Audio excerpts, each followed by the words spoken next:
Hello YouTubers, this is Mo Bravo's Knife Reviews, and today I have a special treat.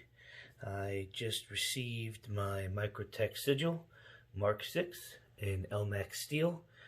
It is a 3.7-inch blade, full titanium scales with the copper pivot input. Now this is a discontinued knife that I was able to find at a retailer in Oklahoma, if you could believe it or not. It really makes it special that it took such a hunt to go and track this thing down, and really nice to have some good friends that helped along the way. So they do make these in a couple different variations. That's why it is specific that we have the titanium scales on this guy. They make them in aluminum, they make them with some carbon fiber inlays, they have some Marathon customs, and this was the production version that was made all the way up until 2017, where this lived inside Tulsa, Oklahoma's retail shop that I was able to scavenge and find. I have had no problem deploying it with the flipper, except for when I do the lock bar super grip, and then I struggle, and then I just reposition. I do find myself struggling to deploy it as a Spidey lock, but I think that's just going to come with me not doing the death grip on the backside of the knife. I had that problem with my Chavez, I had the problem with my Hinderer. I don't think it's a problem of the knife. I think it's a problem of me, the handler, and, you know, from my days as working with liner locks, I put together this comparison here. This is a special knife for me. This is my Spyderco Military in ATS 34 steel. It was great. I posted a note on Blade Forum about this knife, and the coolest thing happened. Sal responded and said about how crazy everybody said he was when he decided to use the ATS 34 steel to christen his military line. And you know, thank you for doing that, Sal, because without doing that, you wouldn't get into the Paramilitary 2 that you see here before you with the compression lock. I mean, butterly smooth, just drop shut, and is there any knife more fun than this? You know, I still can't say that I have found it. The Caribbean is right up there with it. I think I just need a little bit more tuning on that one to get it as drop shutty as the S30V. Of course, the Caribbean has the L2000 steel, which is basically rust proof instead of the S30V. I purchased this knife recently, and I have it on the mat to compare sizes. This is the Vero Impulse full size in M390 steel, and you have to be careful with this guy because it wants to drop shut. You don't even need a little bit of wiggle there. I mean, you can, but I mean, it is dangerous. And one of the cool things I've seen people doing is Bic lighter flick this thing like you're smoking a cigarette.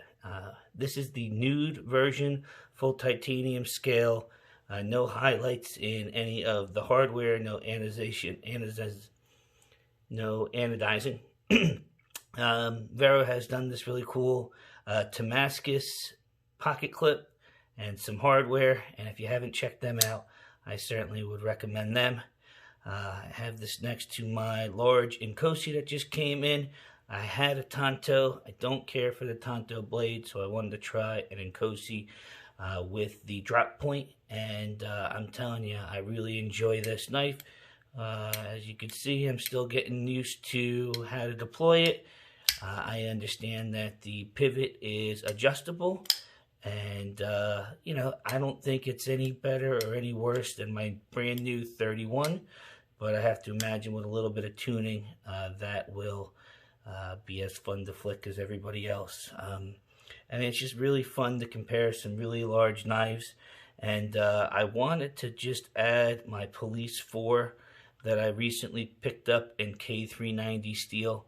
You know, when I first started collecting, this ATS 34 military was probably the largest blade that I had at the time. I don't even know if I had a PM2 at the time, but I couldn't believe how big it was.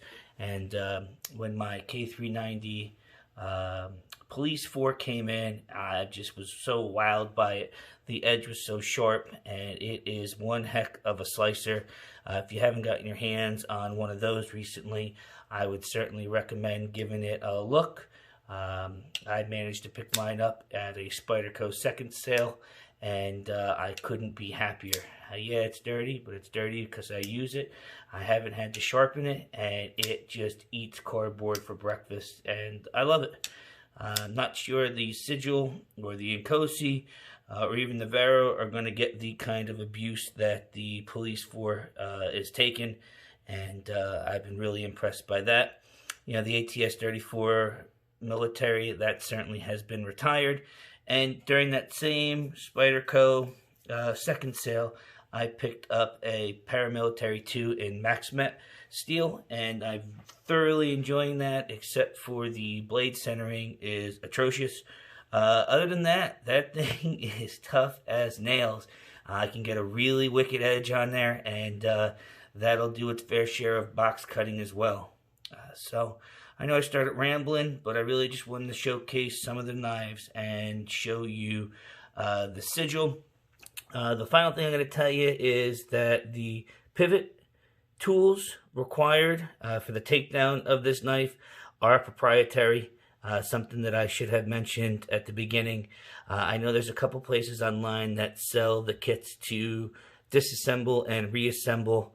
I'm not sure if this is going to be a forever keeper or not. If I do decide to keep it, I will probably pick up the kit, and that way I could open her up, throw a bit of lube in there, and really get her to get slick for, you know, a little drop shutty action. It's funny how gritty that is compared to what you get with the Vero. So, my name's Joe. I'm really thoroughly enjoying the journey I've been on with collecting knives, and I'm real thankful to have the opportunity to share it with you guys. So, you know, video number 2. I hope everything came out well upside down, and if not, we'll give it a shot the next time. Thank you.